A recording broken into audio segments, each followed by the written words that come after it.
Hello, I'm Dan Aykroyd. It's an honor, a privilege, and a pleasure to be able to introduce to you this film, Evidence, the Case for NASA UFOs.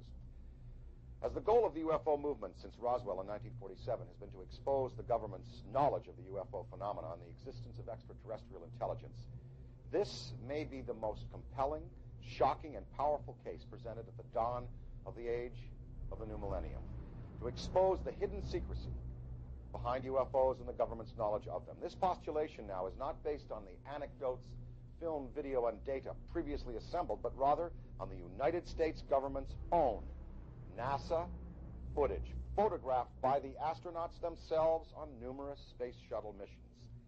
Broadcast live to Earth during the 1990s, it is also based on deep investigational written correspondence between the author of this film and some of NASA's research scientists.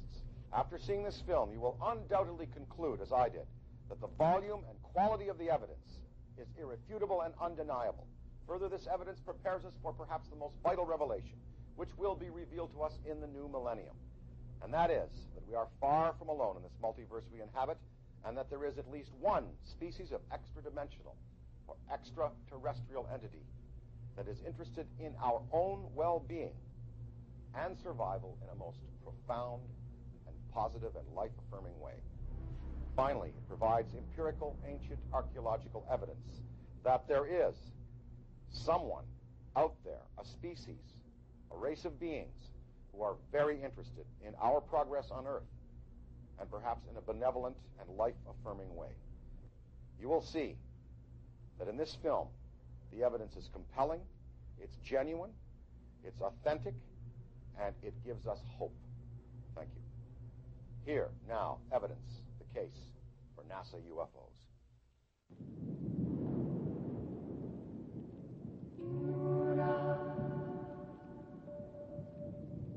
A deep, 6-year scientific investigation into unidentified flying object phenomena, broadcast live by NASA throughout the 1990s space shuttle missions.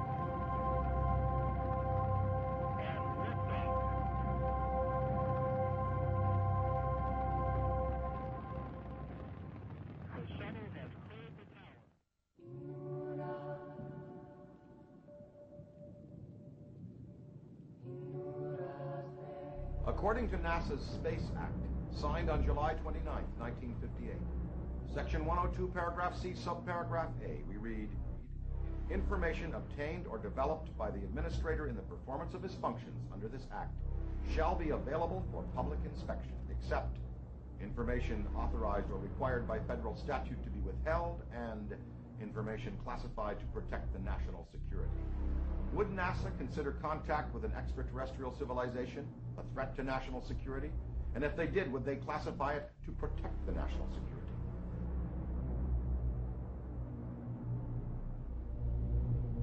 That's what this investigation is about.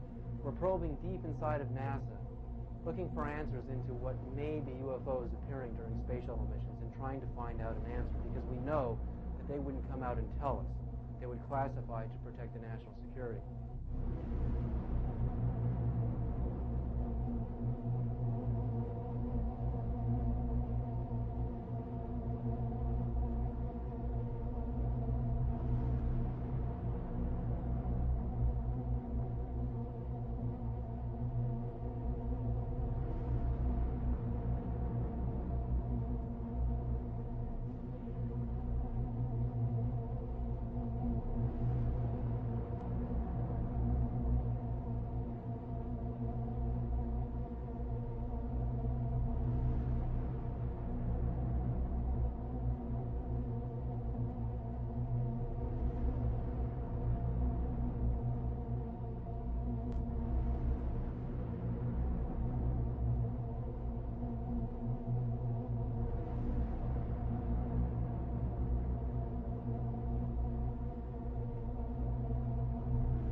Welcome to Evidence, the case for NASA's UFOs. Hi, my name is David Sarita. Throughout the 1990s, a program manager of a cable TV station named Martin Stubbs recorded over 400 hours of live NASA broadcasts. During these broadcasts, there were many scenes of what appeared to be UFOs. In about 1997, a photographer friend of mine named Mike Boyle, who knew Martin Stubbs and knew about the footage, approached me and asked me to conduct an investigation into the scientific community. What you're about to see may be the most powerful case yet to prove that we have actually made contact with an extraterrestrial civilization.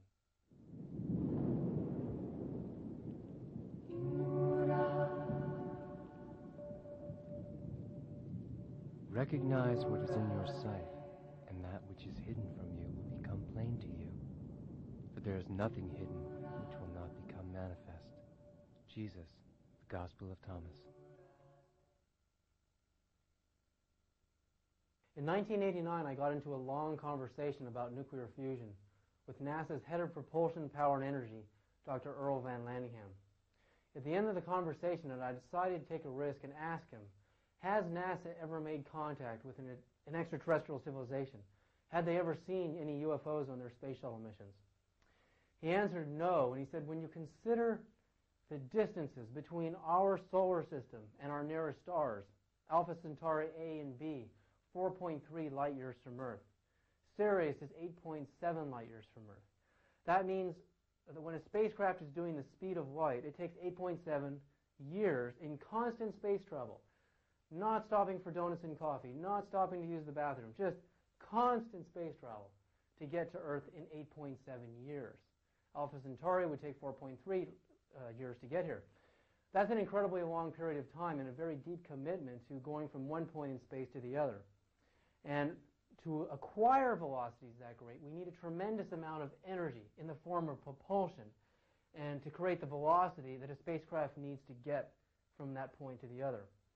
When Earl Van Landingham took this into consideration, he said the energy signal, the actual energy coming off of the spacecraft, would be so powerful, such an enormous amount of energy required for a spacecraft to do anywhere near light speed would be so huge we would detect the signal well in advance of the arrival of the spacecraft.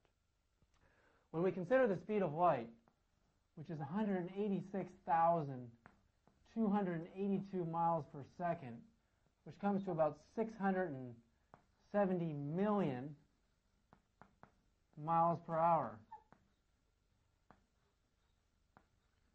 And when we compare that to some of the propulsion systems we're using today, for example, the Apollo missions to the moon averaged just a little over 3,000 miles per hour. The space shuttle today maintains the speed of about 18,000 miles an hour as it orbits around the 25,000-mile circumference of the Earth every 90 minutes.